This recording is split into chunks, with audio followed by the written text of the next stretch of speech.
Ons is tans besig met die 5 solas van die gereformeerde leer en ons het gesels oor sola scriptura verlede week, wat beteken een van ons pilare is slegs die woord. En daarom dink ons hierdie week bietjie verder saam oor woorde spesifiek. Dink vir 'n oomblik aan hoe die geskiedenis draai rondom 'n enkele frase. Sich heil. 2 woorde, miljoene lewens. Of one bullet, one boer. 'n sin en 'n land word vergiftig deur haat.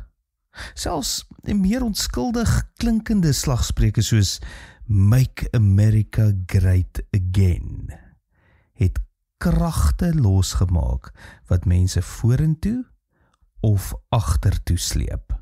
Welkom by die Sepcast, die tuiste van die nommer 1 netwerk vir jou lewe.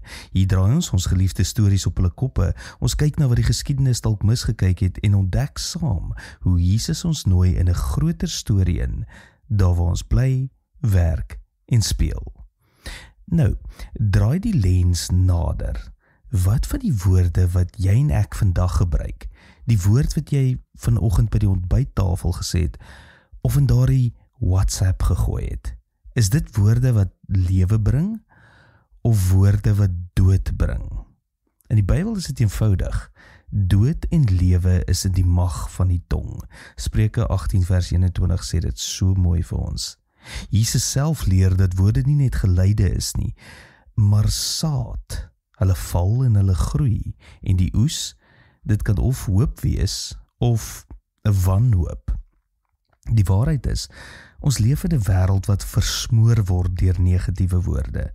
Nuusopskrifte vol angs, kommentaar vol haat, politieke toesprake wat net nog meer verdeeldheid saai. Ek self het weer 'n belangrike les geleer verlede week. Ons wêreld het dringend mense nodig wat ander woorde kies. Woorde van respek, woorde wat uitdaag sonder om te vernietig, woorde wat troos en herstel. En dit is presies wat ons gemeente se visie is, om 'n netwerk te bou waar woorde lewe bring. Nie net van die kansel af nie, maar in die gange, om die koffietafel, die sportveld, selfs die WhatsApp groep. 'n netwerk waar elke mens voel, hier word ek met liefde aangespreek. Hier tel my woorde op. By SA gemeente sê ons wil die nommer 1 netwerk vir jou lewe wees en ons wil ook hê jy moet die nommer 1 netwerk in ander se lewens wees. 'n Goeie mentor van my het altyd gesê, dikwels is dit die dinge wat ons as klein beskou, eintlik waar die groot draaie gebeur. Jou woorde vanaand teenoor jou kind, jou woorde môre by die werk, jou woorde kan 'n rigting draai, vorentoe of agtertoe. Kies vandag een gesprek waarin jy doelbewus lewe woorde gaan spreek. Dalk beteken dit jy bel iemand en sê, ek waardeer jou. Of jy stuur 'n boodskap wat hoop gee. Probeer dit in plaas van kritiek, 'n kompliment, in plaas van angs, 'n woord van geloof, in plaas van vrees, 'n woord van liefde.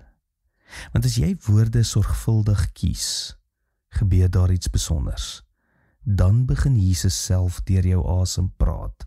En dit, vriende, is hoe ons saam die nommer 1 netwerk vir jou lewe bou.